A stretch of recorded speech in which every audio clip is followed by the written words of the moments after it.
महाराष्ट्राचा। नमस्कार, मी सुद्धा संध्या लाईव्ह मध्ये आपल्या सगळ्यांचं स्वागत। दौंड तालुका पाटस येथे श्री नागेश्वर यात्रेनिमित्त बुधवार आणि गुरुवार रोजी संध्याकाळी 9 वाजता श्रींची मिरवणूक आणि आतिषबाजी, गुरुवारी सकाळी 9 वाजता श्री मंगला बनसोडे लोकनाट्य तमाशा, दुपारी 2 वाजता जंगी कुस्त्यांचे मैदान।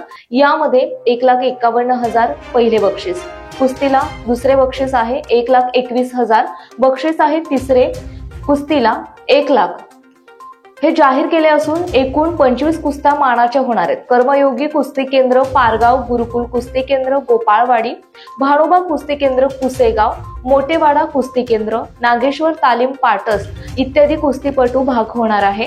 प्रत्येक कुस्तीला सुमारे 500 रुपयाचे बक्षीस निसर्गप्रेमी खंडू होले यांनी जाहीर केले, अशी माहिती अरुण भागवत यांनी दैनिक संध्याला दिली आहे। दौंड तालुक्यामध्ये पाटस या ठिकाणी आज कार्तिक पौर्णिमेची नागेश्वराची यात्रा असते, तर भव्य असा या ठिकाणी आपल्याकडे कुस्ती मैदान जंग असतं। तर ह्या ठिकाणी असणारे आपल्याकडे प्रमुख येते, त्यांच्याशी नमस्कार। आपलं काय नाव? नमस्कार, अरुण लक्ष्मण भागवत। बरं, आता दर सालावाप्रमाणे आपल्याकडं ह्या ठिकाणी मोठा आखाडा होतो, लाखाच्या पुढे 2 लाख 3 लाख 4 लाख आपण देतो। ह्या वर्षी कसं काय नियोजन होतं? ह्या वर्षी आम्हालाही निसर्गाच्या पावसाचा ज्या आपल्या इथं महाराष्ट्रात सगळ्यांना झाला त्याप्रमाणे आम्हालाही भरपूर त्रास झालेला आहे। आम्हाला पाहिजे तेवढी माती, लाल माती पाहिजे तशी वाळवता आली नाही, तरी पण आम्ही आतबून सारखे ट्रॅक्टर वगैरे फिरून मशागत करून ती माती कुस्ती खेळण्यायोग्य केलेली आहे आणि त्या आखाडा त्याच्यावर आता आम्ही पूर्ण पार पाडू, आम्हाला आता त्याचा विश्वास आहे। पहिली कुस्ती किती लाखाची? एक कुस्ती पहिली आमची 1.5 लाखाची, ती पृथ्वीराज पाटील महाराष्ट्र केसरी आणि हरियाणा केसरी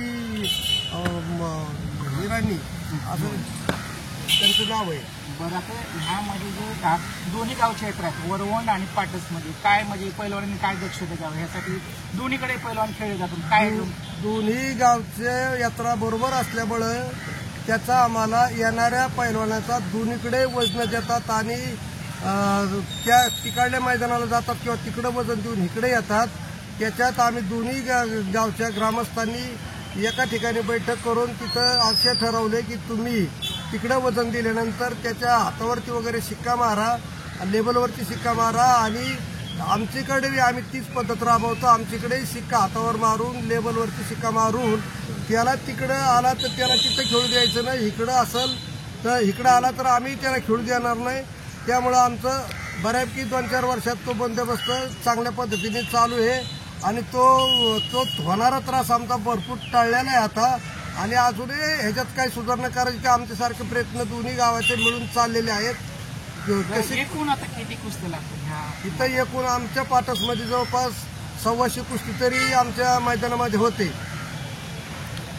संध्यालाईसाठी संजय सरावणे, दौंड।